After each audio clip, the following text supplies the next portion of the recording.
L'info éco avec Capital. On débute par une bonne nouvelle qui se faisait attendre depuis plusieurs années. Dans la nuit du 20 juillet, les députés ont voté la déconjugalisation de l'allocation adulte handicapé, l'AAH.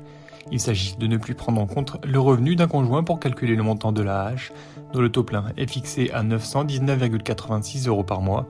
Cette mesure était demandée de longue date par les associations pour garantir l'autonomie financière des personnes handicapées, éviter que si elles se mettent en couple, elles ne perdent de l'argent.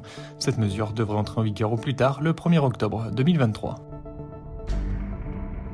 La question du jour, la hausse de vos APL couvrira-t-elle celle de vos loyers ?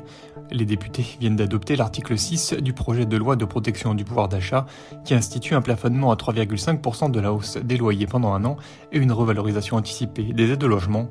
L'étude d'impact du texte précise en outre que le gouvernement entend revaloriser différents paramètres de la formule de calcul des APL, ce qui devrait aboutir à une augmentation supérieure aux 3,5% initialement annoncés pour certains allocataires. Plus d'infos sur notre site.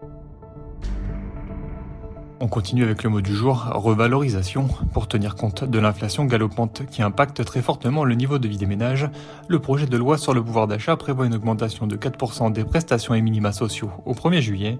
Cette mesure exceptionnelle que les députés ont adoptée mercredi 20 juillet va profiter à de très nombreuses personnes, et pas seulement aux retraités. Revenus de solidarité active, primes d'activité, allocations familiales, la liste des prestations revalorisées est longue. Retrouvez-la sur capital.fr pour savoir si vous êtes aussi concerné.